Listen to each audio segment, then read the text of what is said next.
What's going on, everybody? So today on Tank Talks, I'm going to be talking about parking on hills. I'm going to cover two different things. It's going to be which way to turn your tires and why, and also when parking on a hill or even a slight incline, especially at your house, always put your parking brake on. First off, I'm on location. How about that? Tank Talks, Tank stepping it up. Try to find a hill that's exaggerated enough so you'll see exactly what I'm talking about. So, as you know, this is my truck, and right now it's parked uphill. The reason I did this is because I wanted to show you all, I'm not gonna really move the truck, but it just give you a more visual of what I'm talking about. So when I'm parked uphill, remember, a good way, how can I remember this? When you're parking uphill, turn the wheels out away from the curb. When you're parking downhill, turn the wheels in toward the curb. So up and out, down and in. Up and out, down and in. So the reason for that is most vehicles, they're heaviest in the front. So if you're parking on a hill, downhill, facing downhill, you want to angle your tires toward the curb, in toward the curb, so down and in. I haven't heard of any situation to where someone's car was saved because they had their tires turned in or out when they were parked on the hill, if they had on an emergency brake or the parking brake. So anyway, so when you're parking downhill and you're facing downhill, you turn your tires toward the curb. So theory is, car, if it starts to roll, it's gonna roll in toward and the front tires will hit the curb, and that will then stop it. Same thing for the back. The reason you facing uphill, you angle them away from the curb, because for a car to back up in reverse when the tires are turned, and right now you're looking from the bottom up at the car. So here are the tires. Here's the curb over here. So if the tires are turned this way, the car has to swing out for it to turn.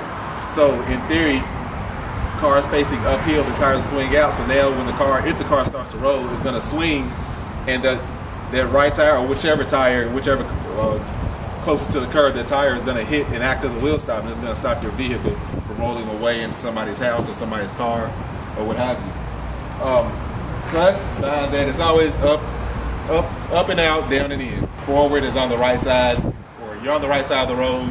Some countries are left side of the road, but theory still applies, I would think. When you're parking on a hill, you're gearing.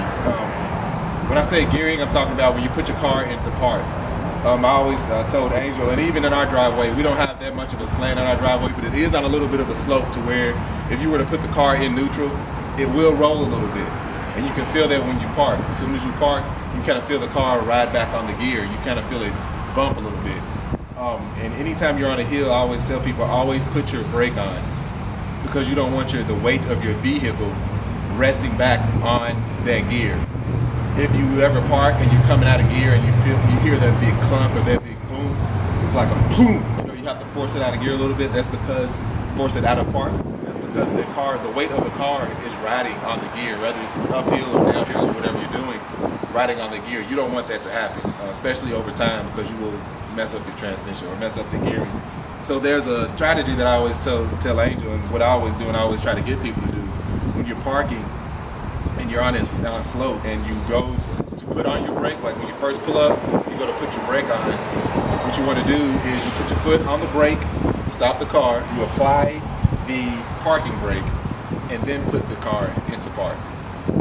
I've seen a lot of people that will come up and they will let their foot off the brake, let the car ride on the gear, and then they put the parking brake on. That's absolutely pointless. It may keep your car from rolling away if your car would roll away, but it's now resting on that gear and you're possibly damaging your gearing. Consider it as a kind of a space between the two. So here's the weight of your car, and here's that gearing. So when you come up, you don't want that weight of your car to rest back on the gearing.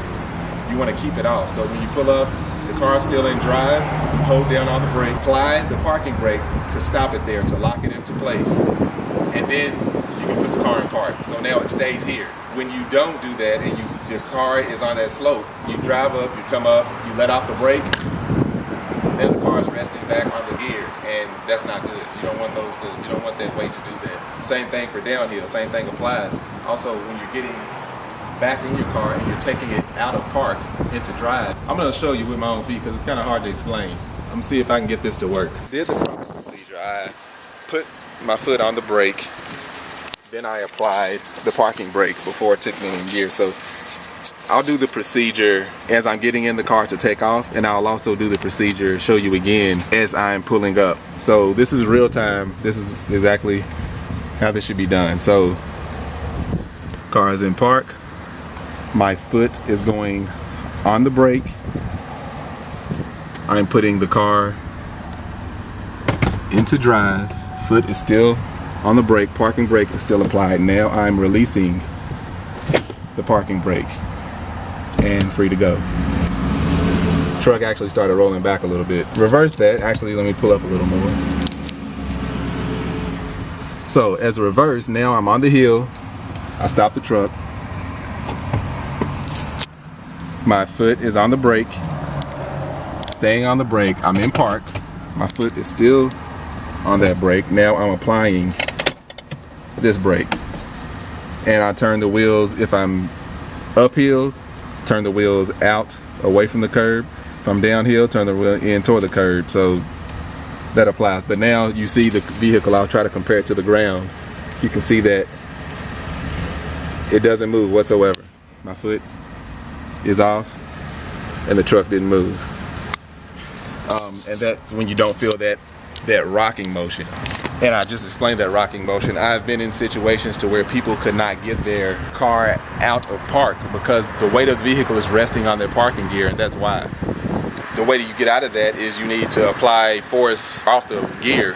So what you would do is try to push the vehicle. If it's facing uphill, you try to push it up just a little bit. You're not gonna try to actually push it to get it to roll. You're just gonna relieve the weight off the brake. So just maybe a half inch. Just try to relieve that weight off the vehicle. And also if it's facing downhill, you want to push it back the other way to get it out the brake, just to get it out of gear, out of park into gear. So let me know what y'all think, if that made any sense. If it didn't make sense, please let me know. Don't forget to like, subscribe, share. Again, this is Tank Talks. Check in with y'all next time.